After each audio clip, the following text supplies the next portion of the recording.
Welcome, and thank you for joining. This is the fifth and final video of the Off the Mat series with me, Amy Osborne. I'm a Master's of Arts in Yoga Studies graduate from Loyola Marymount University, and now I am Program Associate for the Graduate Yoga Studies program.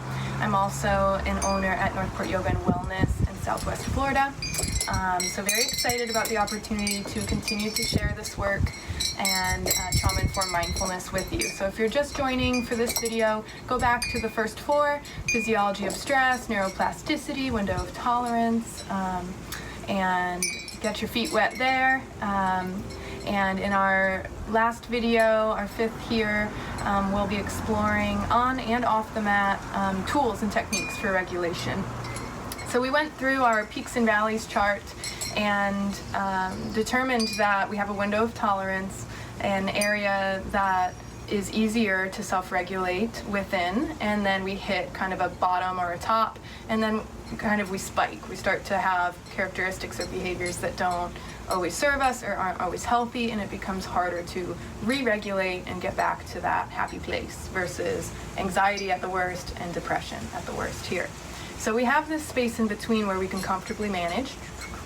So when we find ourselves in compounding stressful situations, our window of tolerance shrinks, and it becomes even more important to be able to notice, observe in the body when we're hitting our edge, and then have tools and techniques or coping mechanisms that are healthy. That can be a glass of wine, bottle of wine. You know, do your thing.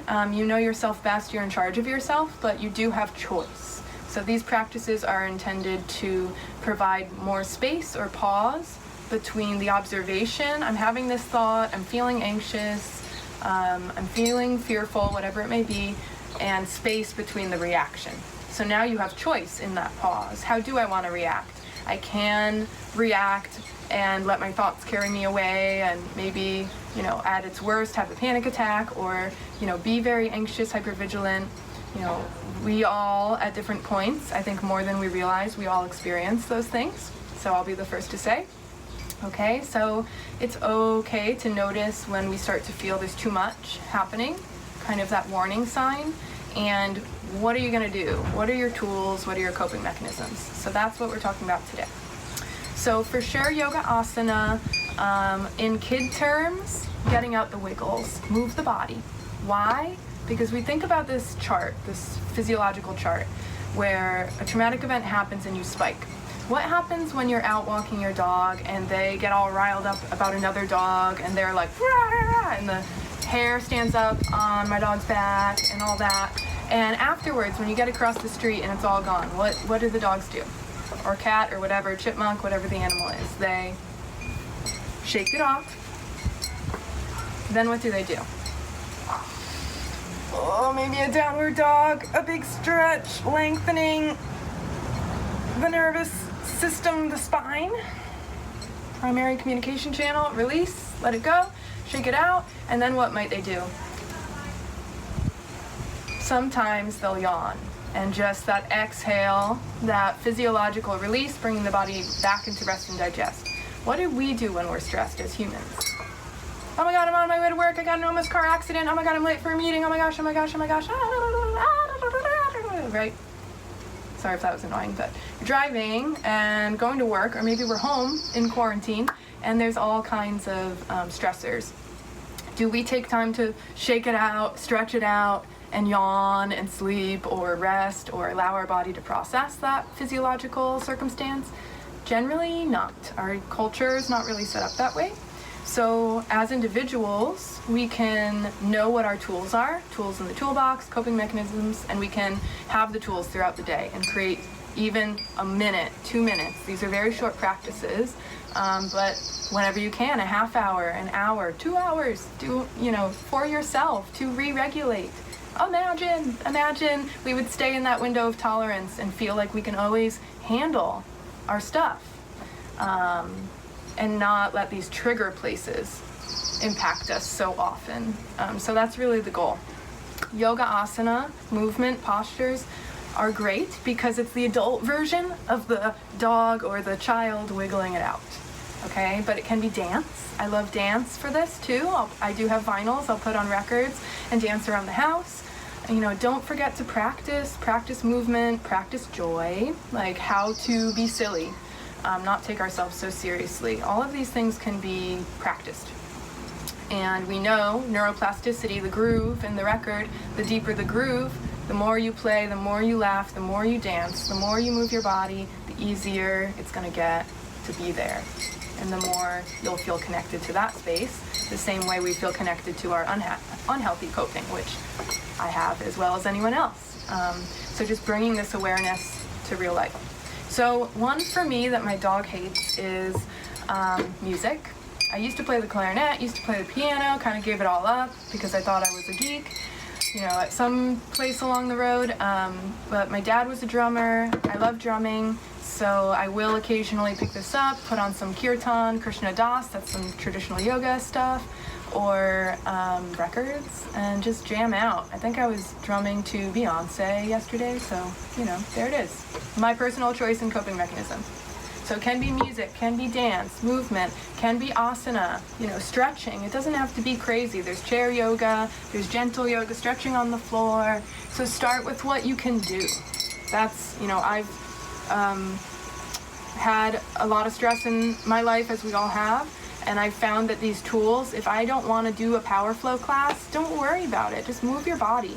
Stepping stones, you'll get there. When you're ready and you want power flow, asana, it'll be there. Stretch, just move your body, breathe. Notice your lungs expanding, you know, being in that space. So biking, walking, running, find the things that serve you. Can be coloring, painting, writing used to be one of mine that I hope to get back, because I've spent so much time in stress mode that it's kind of like a writer's block. I'm not able to access that level of creativity. So I move my body, so I breathe, so I walk, so I'm in nature is a great one for self-regulation. You know, nature brings us into equilibrium because we are nature. So integrating all these ideas, taking what serves you, leaving what doesn't, right? So go ahead and extend out your legs if you're able and willing. You can also sit in a chair and just start to wiggle your legs. I take pride in my dirty feet because I'm hanging out outside a little bit, so judge not. Moving through the knees, moving through the hips, loosen up the muscles. Maybe you want to bend the left knee or the right knee, either way. If it's comfortable, you can bring the foot over the opposite side of the leg, but you don't have to. Keep it in line with the hip. Bring the opposite arm to the knee, kind of locking the elbow and the knee together. The hand that's still free, resting to the earth behind you, right up. Thumb rests against the tailbone, up against the sacral spine, and press the fingertips into the earth. So you're the tallest you've ever been. On an exhale, release, take a big breath. Your body goes where the gaze goes, so you're looking back behind the body and your body follows. Take 2 big breaths, through the belly especially. See if you can get the belly, the diaphragm lifting. Big diaphragmatic breaths, massaging your internal organs, respiratory and digestive system. 1 more big breath. Maybe turn a little bit further on an inhale, come back through center. And do a gentle counter stretch, just breathing here.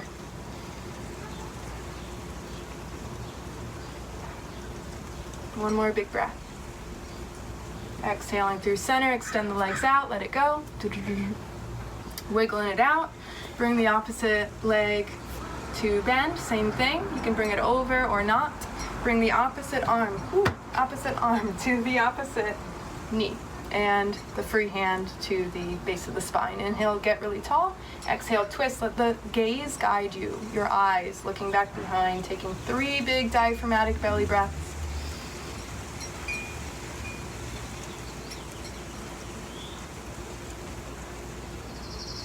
Exhale, turn a little bit further if you can. Exhaling, inhale back to center and gentle counter stretch.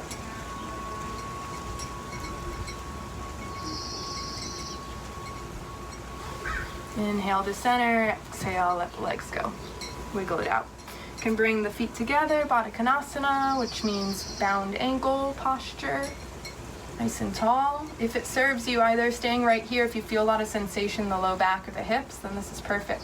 If you've been here before and it serves you, you can gently draw the chest, the heart center forward with a long spine as if the heart's going to rest on the floor in front of the feet, as far as you can get it. Let the body be heavy with gravity, just hanging here. Take a couple breaths. I'm racing the sun, so thank you for honoring my heart shade here.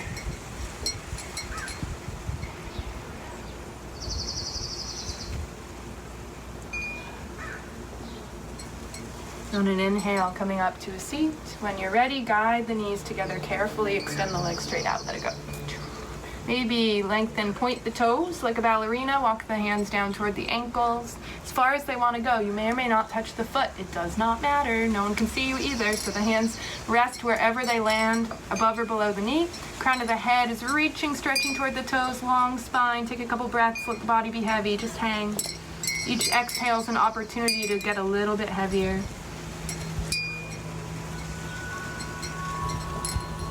One more big breath. Let it go. Inhale, come up to a seat. Go ahead and find a comfortable seated position. It can be legs extended still if that feels best, or cross of the legs, however that looks for you. Everybody's different, so let everybody be different, okay? Rest the hands on the knees or in the lap. Nice straight tall spine. We're gonna do 6 movements of the spine, a couple rounds, and then we'll do a closing meditation. So with the hands resting to the knees, on an inhale, draw the chest forward. Imagine lengthening the spine and the shoulders draw back and down, like the crown of the head is pulling you forward. Exhale, roll the opposite way. Chin toward the chest, inhale, come back up to neutral. Rest a hand by the side, right hand to the earth, inhale the opposite arm up. Exhale, lengthen first like you're gonna touch the cloud, and then reach up and over.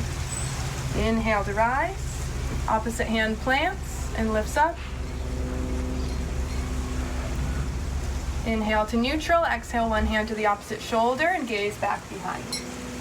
Inhale to center, exhale the other way. We're gonna do 2 more rounds together. Inhale forward, exhale back. Inhale to neutral, exhale to the side. Inhale and exhale, the opposite side. Inhale, exhale, twist. Your own pace. If you're going slower, feel free. Please, one more time on your own. Inhale, exhale. Inhale, exhale. Inhale and exhale. Inhale, exhale, twist. Inhale, exhale, twist. Moving through the shoulders. Wiggle it out. So noticing if that felt good, the 6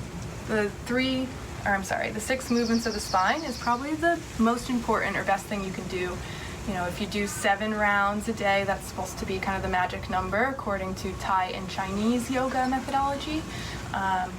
So thinking about that, what serves you, just taking one piece, maybe you just do that 6 times in the morning and that's all you do, starting somewhere. And knowing you're working with all the muscles along the spine, which will allow all this nervous system stuff we're talking about is in really through the whole body, but through the spine in particular. So by keeping the body nice and loose and the muscles strong, we can more aptly support ourselves in our practice. So finally, finding your comfortable seat, crossed at the ankles or legs extended, maybe in a chair. You can do all of these practices in a chair, just slightly adapted. Resting the hands on the knees or in the lap. You can even lay down if it serves you.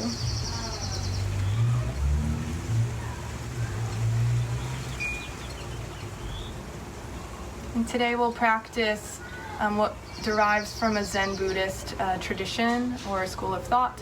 And we'll be observing the thoughts and then letting them pass by like clouds. So in insight meditation, we sit with it, we ask but why. In this tradition, we just let them go on by and come back to either empty space or the subtle breath. So we'll take a few breaths together, finding your comfortable seat and where you're rooted down, nice and straight and tall through the spine. Take a big breath in. Exhale, let it go. One more time. Name, acknowledge any distractions.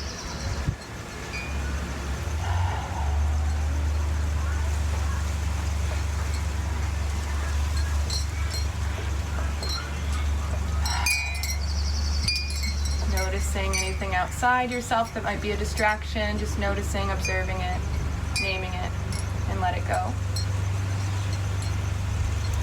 Bringing awareness to your breath, the quality of the breath.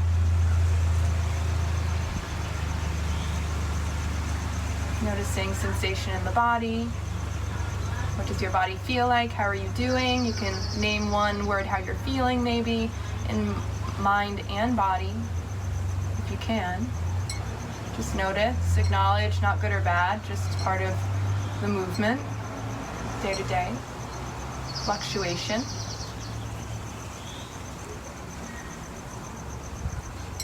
Finding a nice easy breath in and out through the nose.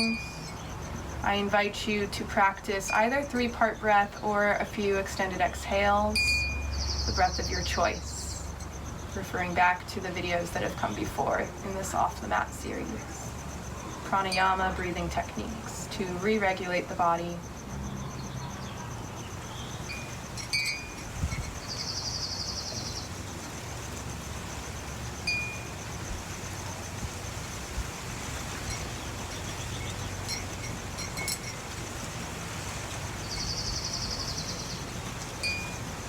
Resting the hands back down to the knees or lap, or heavier still once you've completed, to a nice easy pace of breath.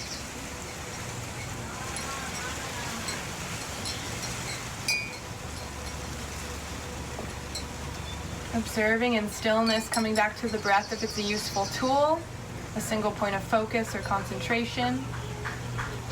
But allowing space as the thoughts arise, just noticing as a thought arises, kind of with curiosity or interest, just naming it, looking at it, checking it out. No judgment. And then let the thought pass by.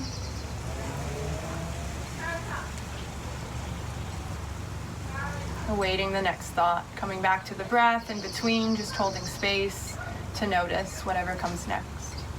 We'll take about half a minute here in stillness.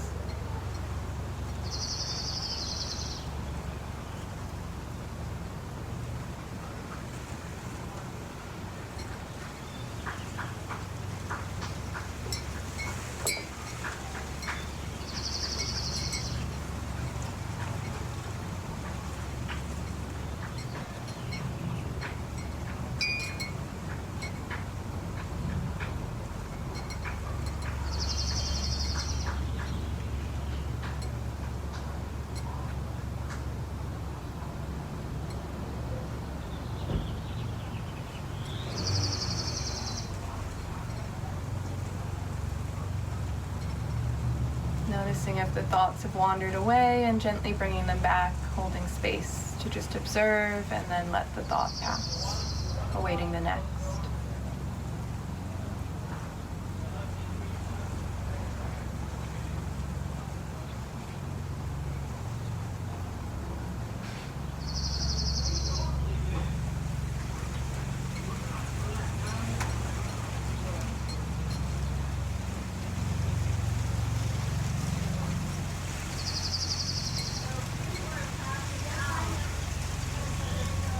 Slowly, gently bring awareness back to the space, noticing your body on the earth, any sounds around you, sensation in the body. You can gently wiggle fingers and toes, waking up the body slowly. On an inhale, draw the arms all the way up, take a big stretch, lengthening. Maybe the palms come up, the hands interlace.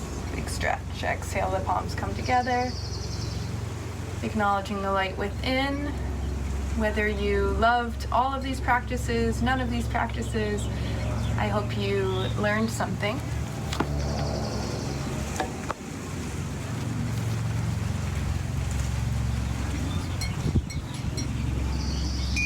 The light in me sees the light in you. Thank you for joining in practice. Whether you loved all of these practices or none of these practices, I hope you found or learned something useful in these 5 video series. If you're just joining for this video or just caught a couple, I encourage you to go catch the others. Physiology of stress, window of tolerance, neuroplasticity, so that we can, you really get that whole picture view of trauma-informed mindfulness and how it can serve us during this time and every day, as well as having greater empathy for what other people might be moving through that's unseen, and making those careful choices or allowing pause to choose between tools or coping mechanisms to help us re-regulate the body. We do know drugs and alcohol give us, and medications sometimes, give us a false sense of regulation where our body might need support to regulate naturally, and movement, dance, creativity, getting the body into a state of rest and digest naturally will help to start re-regulating the body. So that's an introductory overview to trauma-informed mindfulness, and I'm grateful for the opportunity to share in this Off the Mat series. My name is Amy Osborne. I'm a graduate of the Masters of Arts in Yoga Studies program at Loyola Marymount, and I'm now program associate there. I'm also an owner at Northport Yoga and Wellness in Southwest Florida, and I do have some client work in social work world and with agencies that might be interested with trauma-informed mindfulness, school teachers. There are so many ways that this can be applied. So I welcome the opportunity to share and learn from each and every one that I meet on this journey. I appreciate, once again, the opportunity to share, and stay connected, take care of yourselves, be well. We're all in this together. Namaste.